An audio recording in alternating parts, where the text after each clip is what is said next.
मुकेश यह जानकर हैरान हो गया। सालों पहले जिस मामाजी ने उससे रिश्ता तोड़ लिया था, वे अचानक यहाँ क्यों आ रहे हैं? क्या उन्हें हमसे कोई काम है, या उनके दिमाग में फिर से टूटे हुए रिश्तों को जोड़ने की बात आ गई है?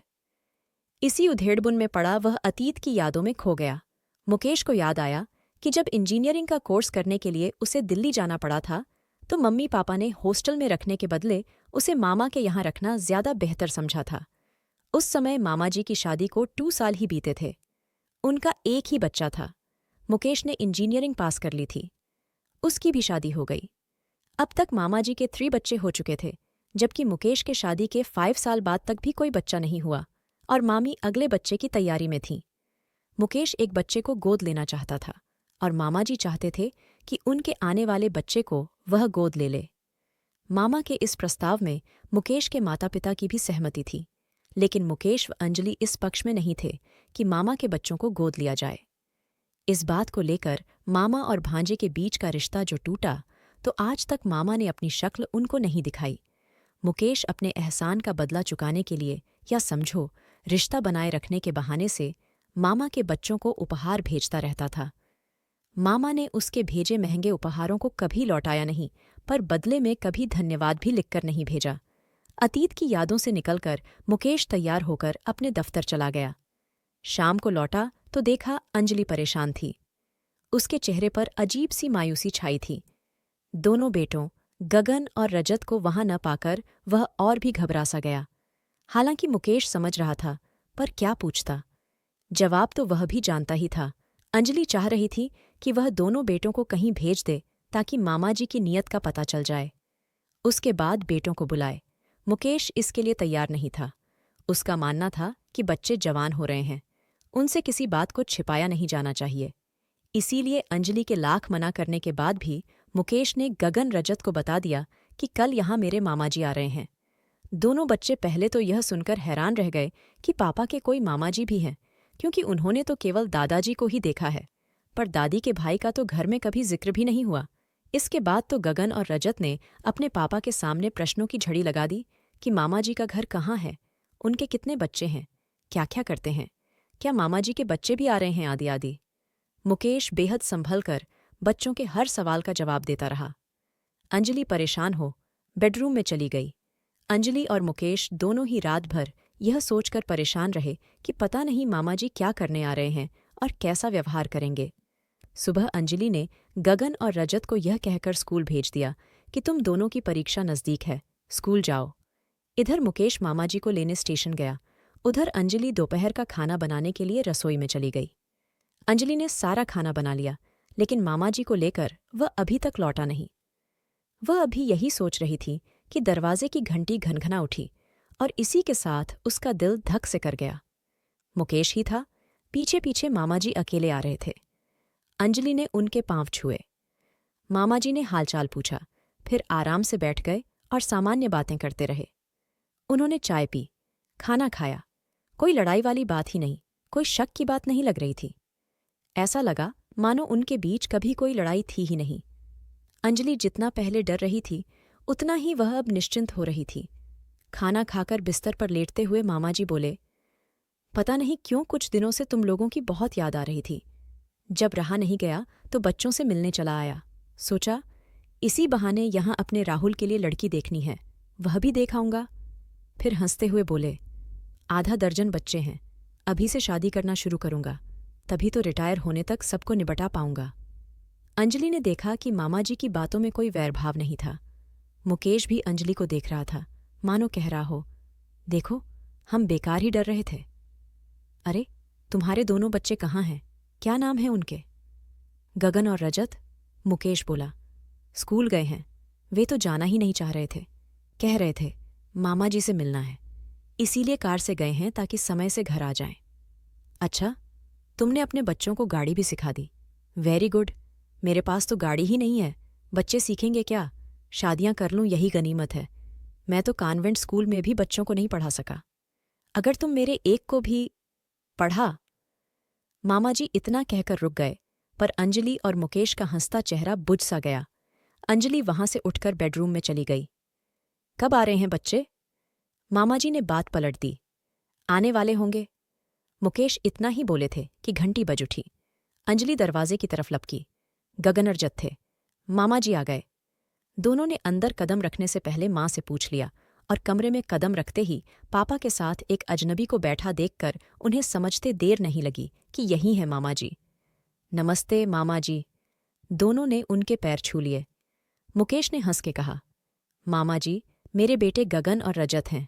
वाह, कितने बड़े लग रहे हैं। दोनों कद में बाप से ऊंचे निकल रहे हैं और शक्लें भी इनकी कितनी मिलती हैं। इसके आगे मामा जी नहीं बोले। मामा जी, मैं आपके लिए आइसक्रीम लाया हूं। मम्मी, ये लो ब्रिक। गगन ने अंजलि को ब्रिक पकड़ा दी। अच्छा, तुम्हें कैसे पता कि मामा जी को आइसक्रीम अच्छी लगती है? मुकेश ने पूछा। पापा, आइसक्रीम किसे अच्छी नहीं लगती? गगन बोला। अंजलि ने सबको प्लेटों में आइसक्रीम पकड़ा दी। उसके बाद मामा जी ने दोनों बच्चों से पूछना शुरू किया कि कौन सी क्लास में पढ़ते हो, क्या क्या पढ़ते हो, किस स्कूल में पढ़ने जाते हो, वहां क्या क्या खाते हो। बस मामा जी, अब आप आराम कर लें, अंजलि ने उठते हुए कहा। गगन रजत, तुम दोनों कपड़े बदल लो, मैं तुम्हारे कमरे में ही खाना लेकर आती हूं। मामा जी, आप अभी रहेंगे ना हमारे साथ? गगन ने उठते उठते पूछा। हाँ, 3-4 दिन तो रहूंगा ही। अंजलि के साथ गगन और रजत अपने बेडरूम की तरफ बढ़े। अंजलि रसोई में जाने लगी तो मामा जी ने मुकेश से पूछा, गगन को ही अडॉप्ट किया था ना तुमने? मुकेश सकपका गया। दोनों को देखने पर बिल्कुल नहीं लगता कि इनमें एक गोद लिया है। मामा जी ने फिर बात दोहराई थी। मामा जी, यह क्या बोल रहे हैं? मुकेश ने हैरत से मामा जी को देखा। आपको ऐसा नहीं बोलना चाहिए, वह भी बच्चों के सामने। बच्चे मामा जी की बात सुनकर रुक गए थे। अंजलि के चेहरे पर हवाइयां उड़ रही थीं। गगन तो सन्न ही रह गया। रजत को जैसे होश सा आया। मम्मी, मामा जी किसकी बात कर रहे हैं? कौन गोद लिया है? अंजलि तो मानो बुत सी खड़ी रह गई थी। सालों पहले कहे गए मामा जी के शब्द, गैर गैर होते हैं अपने अपने, मैं ऐसा साबित कर दूंगा, उसकी समझ में अब आ रहे थे।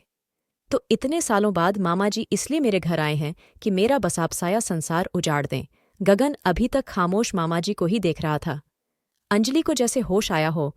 कुछ नहीं बेटे, किसी और गगन की बात कर रहे हैं, तुम अपने कमरे में जाओ। मुकेश के पांव जड़ हो रहे थे। अरे अंजलि बेटे, तुमने गगन को बताया नहीं कि इसको तुम अनाथाश्रम से लाई थी। उसके बाद रजत पैदा हुआ था। मामा जी रहस्यमय मुस्कान के साथ बोले। यह क्या कह रहे हैं मामा जी? मुकेश विचलित होते हुए बोला। देखो मुकेश, आज नहीं तो कल किसी न किसी तरह गगन को सच का पता चल ही जाएगा, तो फिर तुम क्यों छिपा रहे हो इसको? गगन जहां खड़ा था वहीं बुत की तरह खड़ा रहा, पर उसकी आंखें भर आईं, क्योंकि मम्मी पापा भी मामा जी को चुप कराने की ही कोशिश कर रहे थे। यानी वह जो कुछ कह रहे हैं वह सच। रजत हैरान परेशान सबको देख रहा था। गगन पलटकर अपने बेडरूम में चला गया। रजत उसके पीछे पीछे चला आया। पूरे घर का माहौल पल भर में बदल गया था। कपड़े बदलकर गगन सो गया। उसने खाना भी नहीं खाया। मम्मी, गगन रोए जा रहा है। आज वह दोस्तों से मिलने भी नहीं गया। पहले कह रहा था कि मुझे एक पेपर लेने जाना है। अंजलि की हिम्मत नहीं हुई गगन से कुछ भी पूछे। रात के खाने के लिए अंजलि ने ही नहीं चाहा कि गगन व रजत मामाजी के पास बैठकर खाना खाएं। मामाजी टीवी देखने में मस्त थे। ऐसा लग रहा था कि उनका मतलब हल हो गया। मुकेश भी ज्यादा बात नहीं कर रहा था। उसे ध्यान आ रहा था उस झगड़े का जो मम्मी पापा मामा मामी ने उसके साथ किया था। दरअसल वे चाहते थे कि हमारा बच्चा नहीं हुआ तो मामी के छोटे बच्चे को गोद ले लें, पर अंजलि चाहती थी कि हम उस बच्चे को गोद लें जिसके माता पिता का पता न हो, ताकि कोई चांस ही न रहे कि बच्चा बड़ा होकर अपने असली माता पिता की तरफ झुक जाए। वह यह भी चाहती थी कि जिसे वह गोद ले वह बच्चा उसे ही अपनी मां समझे। मुकेश यह भी समझ रहा था कि मामाजी की नज़र उसके और अंजलि के पैसों पर थी। उन्हें लग रहा था कि उनका एक बच्चा भी अगर मेरे घर आ गया तो बाकी के परिवार का मेरे घर पर अपने आप हक हो जाएगा। उसे आज भी याद है जब मामाजी की हर चाल नाकाम रही तो खींचकर वह चिल्ला पड़े थे। अपने लोगों को दौलत देते हुए ऐतराज है, पर गैरों में बांटकर खुश हो तो जाओ, आज के बाद हमारा तुमसे कोई वास्ता नहीं। मामाजी जब अंतिम बार मिले तो बोले थे, कान खोलकर तुम दोनों सुन लो, गैर गैर होते हैं, अपने अपने ही, और मैं यह साबित कर दूंगा। और आज यही साबित करने आए हैं। लगता है गगन को गैर साबित करके ही जाएंगे, लेकिन मैं मामाजी की यह इच्छा पूरी नहीं होने दूंगा। सोचता हुआ मुकेश करवट बदल रहा था। इधर अंजलि की आंखों से नींद जैसे गायब थी। जब रहा नहीं गया तो उठकर वह गगन के कमरे की तरफ चल दी। उसका अंदाजा सही था, गगन जाग रहा था। रजत भी जागा हुआ था। तू पागल है गगन, रजत बोला। मामाजी ने कहा और तूने उसे सच मान लिया। मामाजी हमारे ज्यादा अपने हैं या मम्मी पापा? अंजलि के पीछे मुकेश भी आ गए। दोनों गगन के कमरे में अपराधियों की तरह आकर बैठ गए। अंजलि ने गगन को देखा। उसकी आंखें भरी हुई थीं। गगन, तूने खाना क्यों नहीं खाया? गगन कुछ बोला नहीं, बस मां की नजरों में देखता रहा। ऐसे क्या देख रहा है? मैं क्या गैर हूं? अंजलि रो पड़ी। उसके शब्दों में अपनापन और रोब दोनों थे। मम्मी हूं मैं तेरी, कोई भी उठकर कुछ कह देगा और तू मान लेगा। मेरी बात पर यकीन नहीं है? उसकी बात सुन रहा है जो सालों बाद अचानक उठकर चला आया। बेटे, अगर हम तेरे माता पिता न होते तो क्या तुम्हें इतने प्यार से रखते? क्या तुम्हें कभी महसूस हुआ कि हमने तुम्हें रजत से कम चाहा है? अंजलि के आंसू रुक ही नहीं रहे थे। फिर मुकेश की तरफ देखकर बोली, तुम्हारे मामा को किसी का बस्ता घर देख खुशी नहीं होती। कहीं भी उल्टी सीधी बातें बोलने लगते हैं, मालूम नहीं कब जाएंगे। गगन नजरें झुकाए आंसू टपकाता रहा। उसका चेहरा बन बिगड़ रहा था। उसे समझ नहीं आ रहा था कि ये अचानक तूफान कहाँ से आ गया। कभी सपने में भी नहीं सोचा था कि जीवन में इस तरह के किसी तूफान का सामना करना पड़ेगा। बेटे, मैं कभी तुम्हें नहीं बताता, पर आज स्थिति ऐसी है कि बताना ही पड़ेगा, मुकेश ने कहा। अगर हम तुम्हें पराया जानते तो मैं अपनी वसीयत में सारी प्रॉपर्टी, बैंक बैलेंस, सब कुछ तुम तीनों के नाम न करता। और मैंने भी अपनी वसीयत में अपने हिस्से की सारी प्रॉपर्टी तुम दोनों के नाम ही कर दी है, ताकि कभी भी झगड़ा न हो सके। हमारे किसी बेटे का अगर कभी दिल बदल भी जाए तो कानूनी फैसला न बदले। अंजलि बोली, तुम मामाजी की बातों पर ध्यान मत दो बेटे। गगन खामोशी से दोनों की बातें सुन रहा था। उसे लगा कि अगर वह कुछ भी बोला तो सिर्फ रुलाई ही बाहर आएगी। सुबह अंजलि ने रजत को झकझोरा तो उसकी नींद खुली। गगन कहाँ है? अंजलि की आवाज में घबराहट थी। कहाँ है मतलब? वह तो यहीं सो रहा था, रजत बोला। बाथरूम में होगा ना? रजत ने अधमुंदी आंखों से कहा। कहीं नहीं है वह, पूरा घर छान लिया है मैंने। अंजलि लगभग चीख रही थी। तू सोता रहा और तेरी बगल से उठकर वह चला गया। बदतमीज, तुझे पता ही नहीं चला। मम्मी, मुझे क्या पता? मम्मी, आप बेकार परेशान हो रही हैं, यहीं होगा, मैं देखता हूं। रजत झटके से बिस्तर से उठ गया, पर मन ही मन वह भी डर रहा था कि कहीं मम्मी की बात सच न हो।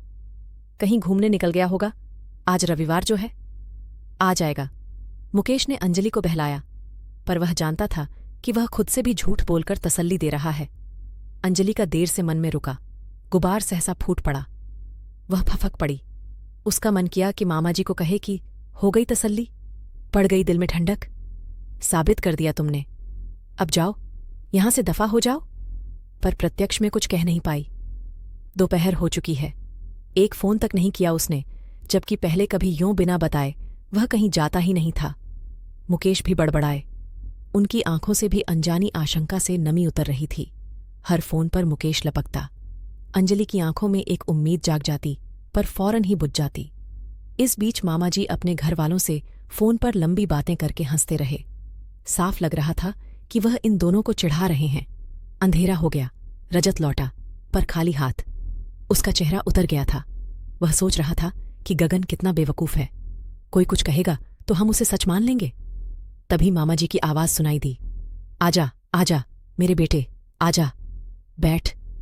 अंजलि, मुकेश और रजत बाहर के दरवाजे की तरफ लपके। गगन मामाजी के पास बैठ रहा था। कहाँ रहा सारा दिन? कहाँ घूम के आया? पानी पिएगा? अंजलि बेटे, इसे पानी दे, थका हारा आया है। मामा की आवाज में चटखारे लेने वाला स्वर था। अंजलि तेजी से गगन की तरफ आई और उसे बांह से पकड़कर मामाजी के पास से हटा दिया।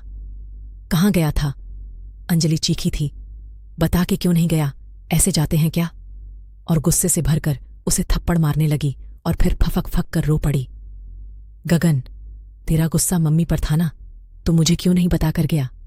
रजत बोला। मैंने तेरा क्या बिगाड़ा था? ऐसे भी कोई चुपचाप निकलता है घर से। हम क्या इतने पराये हो गए? मुकेश की आवाज भी भरई हुई थी। सभी की दबी संवेदनाएं फूट पड़ी थीं। मामाजी, आप कुछ कह रहे थे, कहिए ना। गगन ने अपने आंसू पोंछे, पर अंजलि ने पीछे से गगन को खींच लिया। पागल सी हो गई थी अंजलि। कुछ नहीं कह रहे थे। तू जा अपने कमरे में। जो कुछ सुनना है मुझसे सुन।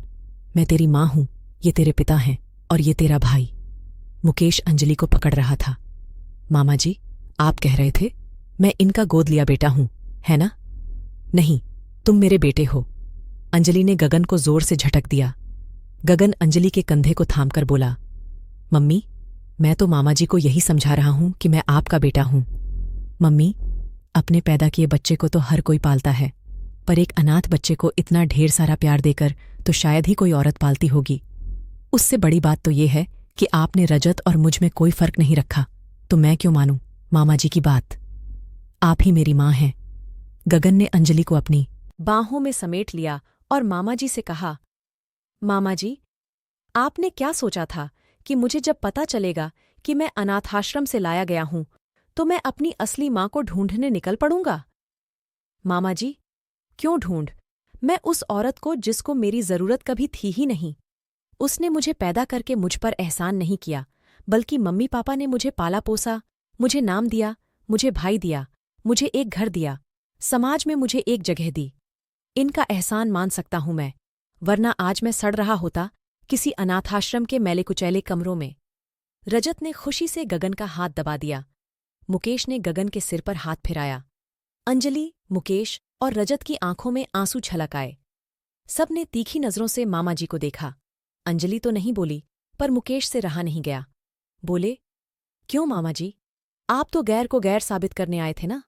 और आप तो मेरे अपने थे, तो आपने गैरों से दुश्मनी क्यों निभाई? गगन अंजलि के गले से लिपट गया। अंजलि के आंसू फिर निकल आए। अंजलि जानती थी, अब उसे मामा जैसे किसी व्यक्ति से डरने की कोई जरूरत नहीं है। अब सच में उसके दोनों बेटे अपने ही हैं। दोस्तों, मैं आपसे एक बात कहना चाहती हूं। आप वीडियो को पूरा देखा करो और वीडियो अच्छा लगे तो लाइक कर दिया करो और चैनल को सब्सक्राइब कर लिया करो। इसमें आपका कुछ नहीं लगता, ये सब फ्री में हो जाता है। इससे मुझे बहुत मोटिवेशन मिलता है दोस्तों, तो प्लीज़ वीडियो को लाइक और चैनल को सब्सक्राइब ज़रूर कर देना। धन्यवाद जी।